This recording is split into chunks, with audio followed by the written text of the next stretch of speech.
digitalisasi. Baik.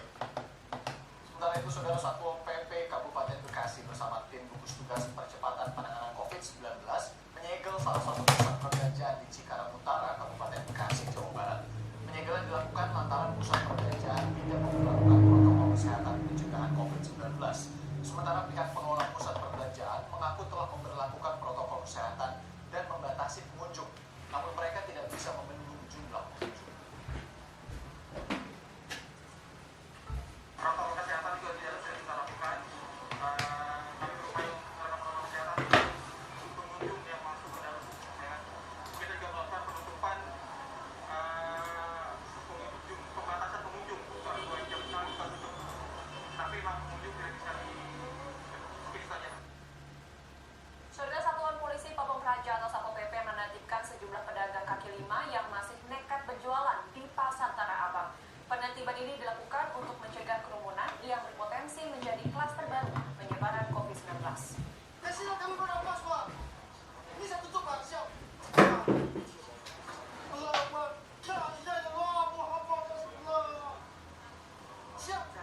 Meski tidak ada penyitaan barang dalam penertiban, salah seorang pedagang protes. Sejak penerapan PSBB, sejumlah pedagang mengaku beralih berjualan secara online, tetapi tidak mendapatkan hasil yang maksimal. Kondisi itulah yang membuat pedagang kembali membuka lapaknya. Satpol PP pun menutup paksa sejumlah toko yang masih dibuka di kawasan Tanah Abang untuk mencegah timbulnya kerumunan seperti yang terjadi 2 hari belakangan ini.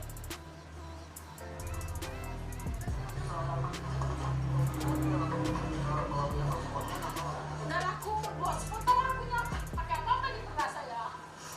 Biasanya saya nggak buka-buka, tapi saya udah banget. Nggak buka-buka, saya baru 3 hari buka baru.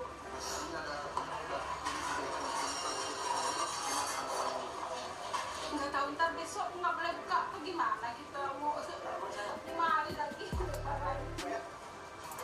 Camat Tanah Abang menegaskan pihaknya tidak melarang para pedagang untuk berjualan.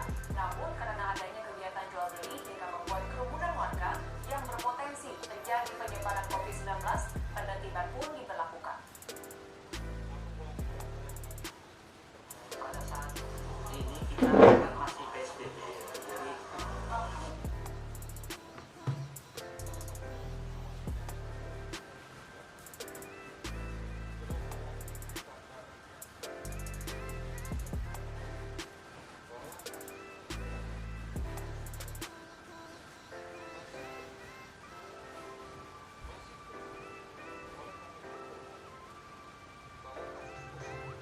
sebagai pembawa virus ini masih berada di sana.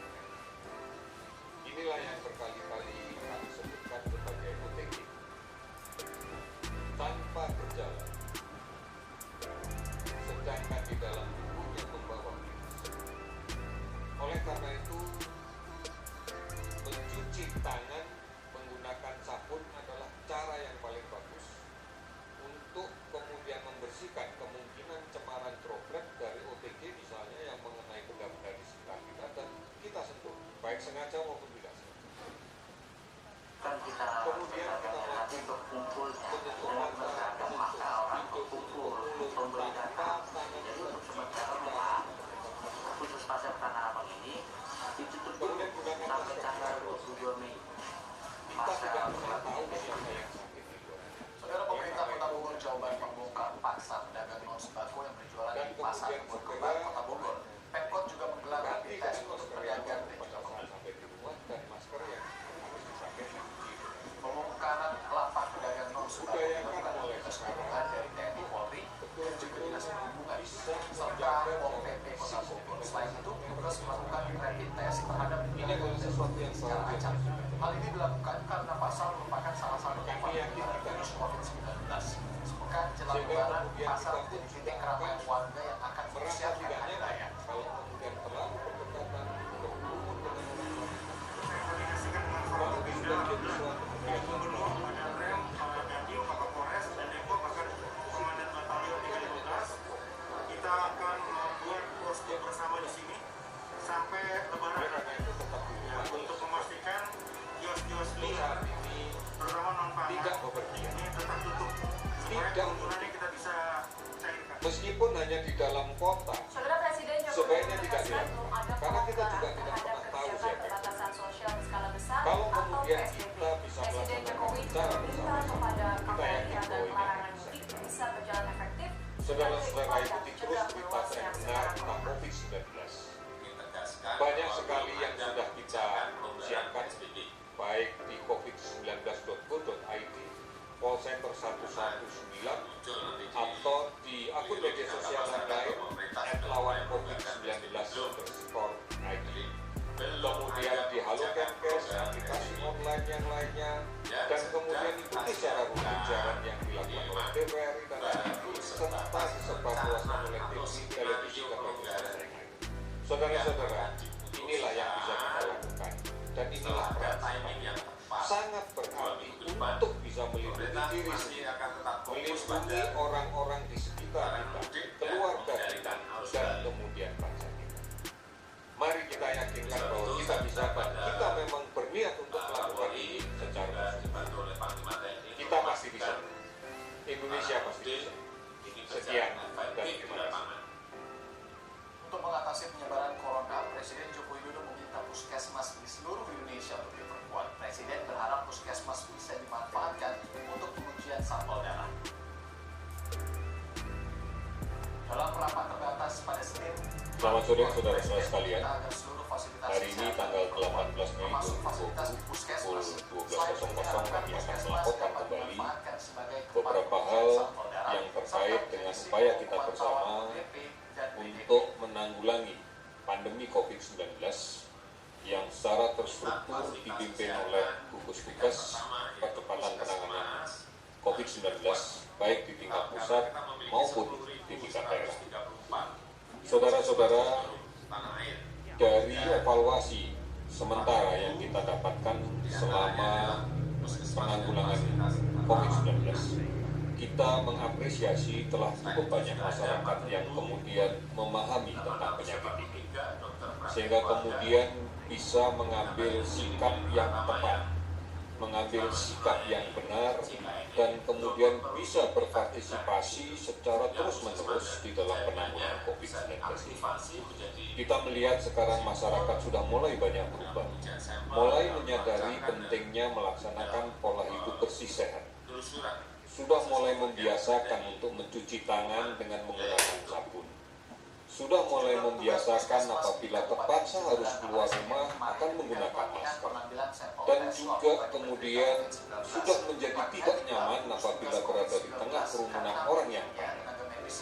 Ini adalah norma-norma yang sekarang sama-sama kita yakini, dan sebagian besar masyarakat sudah memahami ini, semata-mata karena ingin memutuskan rantai penularan COVID-19 ini.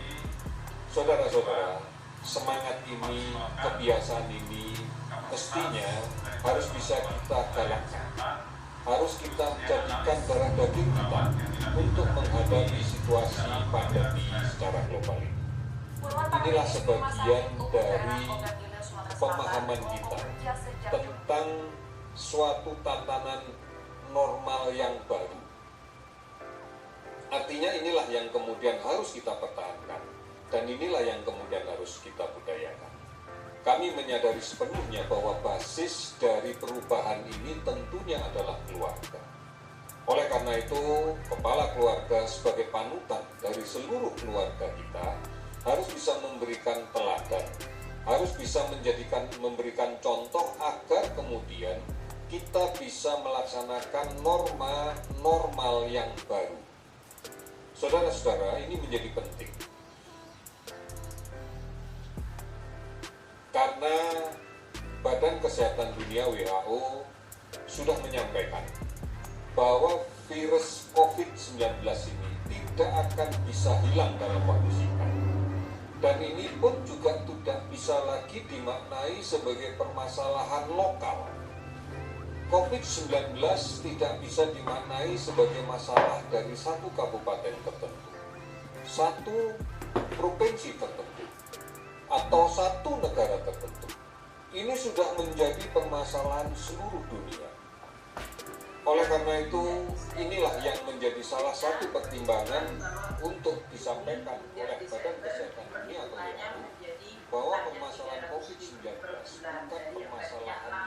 pendek, bukan permasalahan yang oleh karena itu keberadaan ini harus menjadi sebuah paradigma berpikir yang baru untuk kita.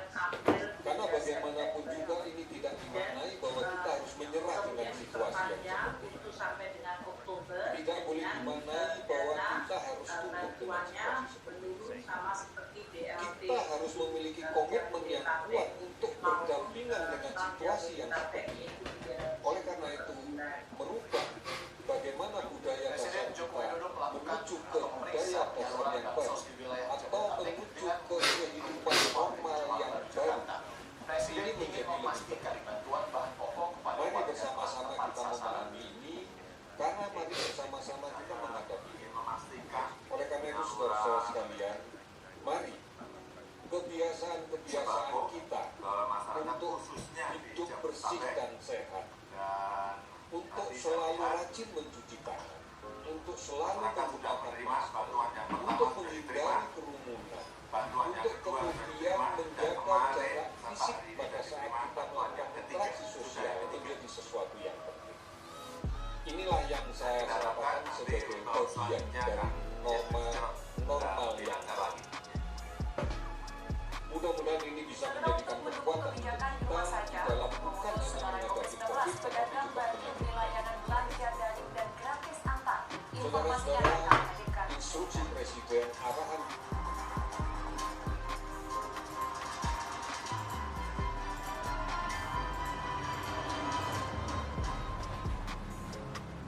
ampunan, beratlah dengan meneruskan niat berpuasa. Rasulullah SAW bersabda, barang siapa yang berpuasa karena iman dan ingin mendapatkan pahala, maka diampuni semua dosanya yang telah lewat. Hadis riwayat Bukhari dan Muslim. Nabi SAW bersabda, celakalah seorang hamba yang mendapati bulan Ramadan, kemudian Ramadan terlalu dalam keadaan dosa-dosanya belum diampuni. Hadis riwayat Ahmad. Kerajaan tak lagi sama. Purbasari dan Lutung Asalun datang menyerang.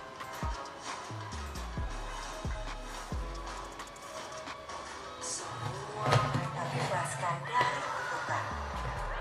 Kebaikan bersatu, kekuatan jahat bisa dikalahkan. Purbarara menjadi baik lagi, semua pun berbahagia. Paling mulia saat lebaran, Marjan. Perkenalkan, Yusin Sodain Herbal dengan ekstrak herbal alami. Ekstrak dari alam terbukti secara klinis. Yusin Sodain Herbal. Kerajaan tak lagi sama. Purbasari dan Lutung Asalun datang menyerang.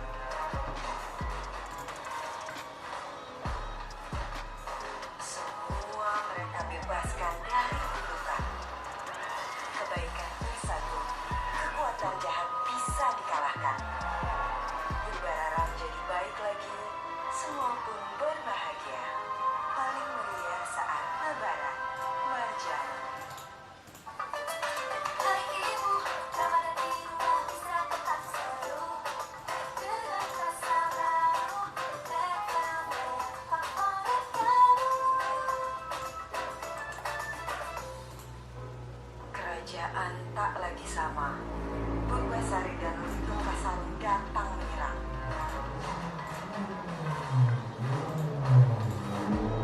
Semua mereka bebaskan dari kutukan. Kebaikan bersatu, kekuatan jahat bisa dikalahkan. Purbarara menjadi baik lagi, semua pun berbahagia. Paling mulia saat lebaran, Marjan.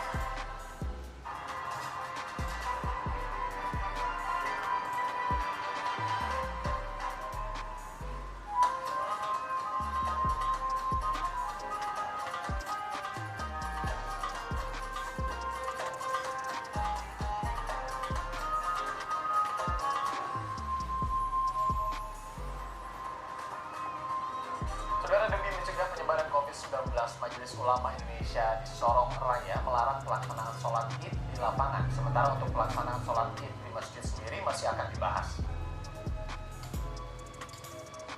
Selain pelaksanaan sholat Id di lapangan, MUI Sorong Raya juga melarang konvoy